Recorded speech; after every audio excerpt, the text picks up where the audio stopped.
morning guys! Welcome back again to my YouTube channel. Thursday ngayon. Nandito na ako sa trabaho. Ang lamig! Grabe naman yung lamig. Biglang lamig ngayon kasi nag-message si Marvin kanina bago ako lumabas. Sabi niya, be malamig. Mag-hood ka, maglagay sombrero kasi alam mo yung bagong ligo ko. Ay, hindi na ako nagpapatuyo ng buhok kasi hindi na naman ganun ka alamig. Ay ngayon kasi late ko nabasa yung chat niya. Ay hindi naman late, parang paalis na ako nung nabasa ko. So hindi na ako wala na akong time para magpatuyo ng buhok ko. Tapos mamaya kikitain na lang namin sila mama sa Scarborough Town kasi mamimili siya ng pampasalubong niya. Yung mga chocolate ganyan guys. So mamaya na lang uli, update ko na lang kayo. Out na tayo guys. So naka-ice cream ako dahil Thursday ngayon. Mali nga ang kinuha ko, di ba nga mahilig ako chocolate talaga. Caramel yung nasa gitna. Hindi ko kasi kasi yung plastic niya kulay brown, tapos yung isa green. Sabi nung isa, itong green yung chocolate, tapos yung isa naman, itong brown yung chocolate. So kinuha ko yung brown. Yung pala caramel. So wala tayong choice, ito na lang. Kikitain ko sila mamaya. Kain na rin kami siguro sa Jollibee na lang, guys. So may lang kasi, ang init. Ang init, no? Sana hindi delay yung bus kasi ayoko maglakad. Ayan. Masarap din pala yung caramel. Ayan. Focus natin. Tagal ng bus, ah. Nandito na ako sa Scarborough Town, guys. Ano kaya yun? Mukhang masarap pa. Pagkain ba yun? Mukhang pagkain. So, hintayin ko lang sila Marvin, pati sila mama. Titingin-tingin muna ako. Yung Aldo, 50% off. Titingin lang tayo. Naman tayo bibili. Dito na aking habibi. Si mama nasa loob, nagtitingin siya ng mga bag. Bag ang tinitingnan ni mama eh. Kakalabas ko lang. Sakit ang liig ko nga, lay. Dalawang machine ako ngayon eh. Kakain daw muna kami sa Jollibee. Ay mamaya pupunta kami dyan kasi mamimili si mama ng pampasalubong. Kasi anong araw na ngayon? Thursday na. So, sa susunod, Monday next week, sa susunod na Monday. Oh, bebe, iniwan mo naman ako dito. Napadiretso din ako maglakad eh. Ayaw ko kasi dumaan diyan. Natatakot akong dumaan. Salamin. So, ito na yung Jollibee. First time nila mamang kasi mama mag-order ng Jollibee. Ikaw may pag-usap, mama. Busog pa daw siya, ma eh. Dito po, mama. Tara, kakain muna tayong Jollibee. Yung lunch, kakain na tayo ng spaghetti. Ito.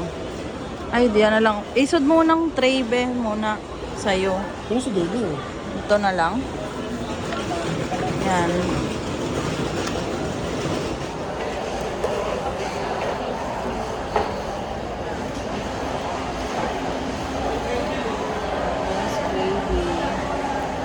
Sa Pinas, magano karami yun? Yung spaghetti. Yeah. Hindi siya round. Hindi siya Ay, yung Ay, square na. sa Pilipinas nga pala man. parang rectangle. Tikman nyo kung pagkapares yung lasa ng sa Pinas sa luto. Kasi sabi nila magkaiba doon lasa eh. Kaya ba ba? Sabi, pero hindi ko na namamalayan kung magkaiba kasi gusto kong Jollibee eh. Baka sila mama mapansin yung lasa kasi Ba't di ako kumain kung magja-Jollibee tayo? Kumain pati ako ng cake. Baka bukas cake. Kakakainin ko bukas umaga. Iba naman talaga ata hotdog ng Jollibee. Hindi man tender juicy yata eh. dito kasi hindi Tirahan nyo na ako para bukas. Ay, bibili pa ba sa Al Premium be? Ng pork? Kasi lulutuin bukas eh. Oo. Ako na lang dadaan. Kailan? Mamaya. Update Ngayon. na lang bukas eh. Bukas na lang. Bukas na lang ba? Pork. Oo, update ka lang pala ng Friday. Ako yung... Gym sana, jogging sana ako. Jogging. Yan lang. Pag-rest lang naman ilang part Okay, ba doon ka? Opo. Sige, dadaan muna ako para uwi na ako. Hindi pagkatapos mo mag-gym. Mag-gym ka ba? Hindi, pagkabili ko muna. Uwi muna. Bili muna ako. Yung spaghetti sa McDo, ma? Matamis. Ah, matamis. Ito ay spaghetti ng Jollibee. Matamis pala yung spaghetti dito. ng Jollibee. Ako din, mas gusto ko. Burger. Yung chicken, ma? Anong lasa ng chicken? Ganon din. Sabi nila magkaiba daw lasa eh. Hindi ko na, mas masarap daw yung sa Pinas, mama. Kasi sa Pinas daw talaga to eh. May iba kasi daw na mga nilalagay dito sa pagkain ng Jollibee na hindi pwede pasok dito sa Canada. Kaya sabi, kaya na iba daw po yung lasa. spices. Oo, yung mga ganun po. Kain yan. Dito naman kami sa Urban, guys. Titingin lang kami. Si mama pa na may titingnan. Eh, huwag kang umukha. Ay, hindi ka pala kumain. Tingin tayo. Wala na yung damit na tinitingnan ni mama na nakaraan. Saan na tayo tumingin? Sa Walmart tayo. Doon bibili ng mga celebration eh. Ayan. Bibili din ako. Hindi ko kasi kumain ng chocolate. Hindi naman para sa atin. Ay, Papadala ko lang mama matikman nito. Itong 35 pwede na to. 75 pesos. Ang dami. Sabi ng babae, nung nagtitinda, yung kunin daw namin yung 150 for $60 kesa magtitig isa kaming tig 75. Oo nga, di naka-discount pa kami ng 5. Pipili lang kami ng iba-iba pala dapat. French ata siya. Iba yung punto niya eh. So meron kaming free. Sabi niya mama kung nagta-travel ka daw kasi ang dami mo daw mamili ng chocolate. Tapos ito free para matikman ni papa at ni mama. Mabigay kay papa po. Ayaw nga. Hindi ka Uy, akin to. Hindi ka nahingi. Ayan ang mga Canada. Ang dami na. Ah, bebe. Sino bang bibigyan natin na baby? Wala pa pala kami bibigyan ng Kennedy. Ayan. Canada. Pang-aso to, be. Tapos doon pa sa likod yung mga ibang pang-aso eh. Alang cute. Ano yan? Headband? Pang-aso? Baliw. hangat mo mo. Angat nga. Ayan, Canada. Doon tayo sa dulo, be. Titingin kami ng mga gamit pang aso. Siyempre, hindi makakalimutan ni Papa yung pasalubong. Pag magkakat ka, may kakat ka sa bahay. Hindi sa mga trabaho.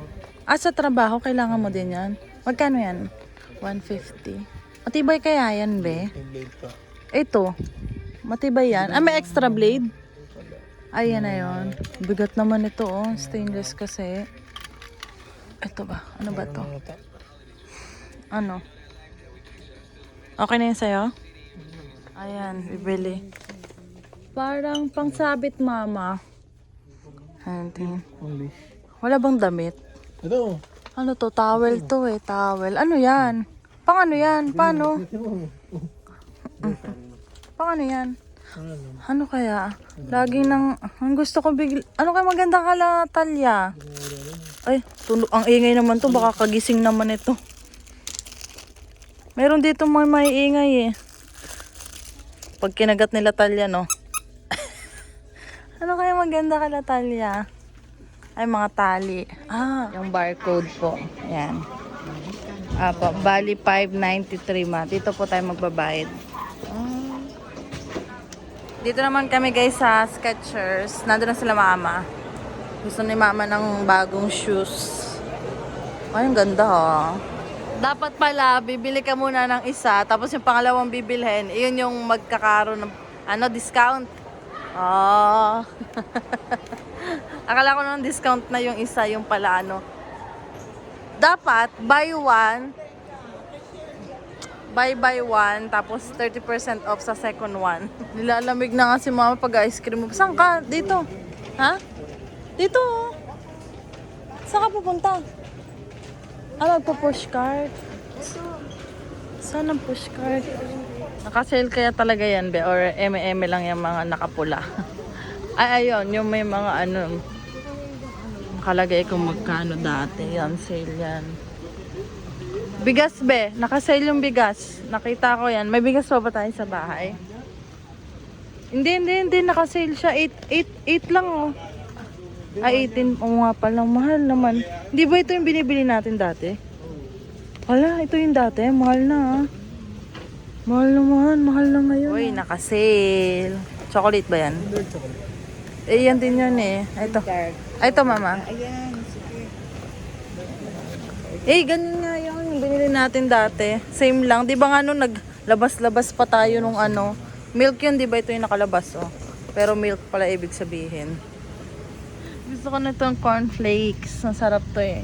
Ito daw gusto ni Marvin. Ang tanong kung masarap ba kung may lasa. Wala. May gatas naman, okay lang. Gagatasan. Ano kaya itsura nan? Hindi mo pa na-try yun eh. Oh. $10 nga, tatlo na yan. Ang dami na to ha. Ilang piraso to? Ilang? Oo nga. Hindi mo to mabibit-bit. Ay, ganito kainin? Ano bukas? Sale. Ang tanong, sale pa ba bukas? Oo, ano ba bukas?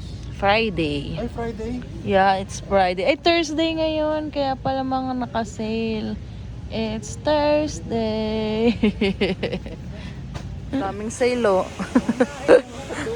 Daming sale. $9, 3 pieces. Kukuha si mama nito. Mukha daw masarap eh. Guys, naka-sale tong corn beef na to. Masarap kaya to?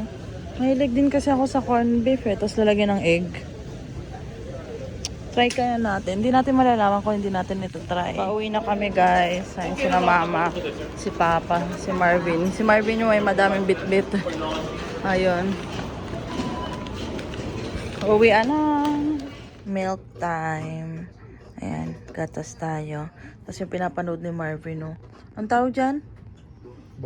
Baki. Bakit? Nga pala guys, maglo-long weekend nga pala. 3 days yun. Tapos, pupunta kami ng London. Ayun. Bali, may bibisitahin kami doon. First time din namin pupunta doon ni Marvin. Magdadrive siya. Medyo malayo talaga siya.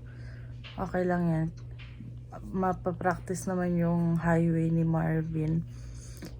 2 hours, 3 hours, mga ganun. 2.5 ata yung biyahe papunta dun sa London.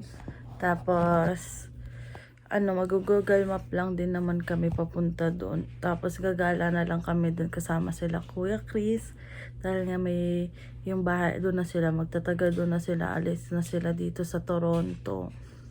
Kakalungkot nga kasi hindi namin makikita si Baby Nathan. Makikita naman kasi balak namin ni Marvin bumisita din doon sa London. Pero baka pag may sasakyan, matagal pa yun eh. Pero din namin yung commute papunta doon. May mga bus naman daw papunta doon sa London. Mas matagal nga lang yung biyahe. Ayun. So, ayun ang magiging ganap natin. Tapos may Canada Day pa. Second time namin ng Canada Day. Pero, hindi kami pupunta doon sa fireworks dahil mas maaga yung pasok na namin. Hindi tulad nung last year. Medyo alas 6 pa kami nagising, 5:30. Ngayon 4:30 kami gumigising ni Marvin parehas. Kaya hindi kami masyadong magpupuyat ng Canada Day. Kasi yung Canada Day Monday. Tapos balik na uli sa work na Tuesday. Nakakapagod naman noon. Tsaka gagala pa rin kami. Oo nga, gagala pa rin kami noon. Dire-diretso na yun dahil 1 week na lang sila mama dito sa Canada. Tapos uuwi na sila ng Pilipinas. Kaya, sunod-sunod na yun. Dire-diretso na yung gala namin, guys. Yun lang, guys. Don't forget to like and subscribe sa YouTube channel ko. Thank you!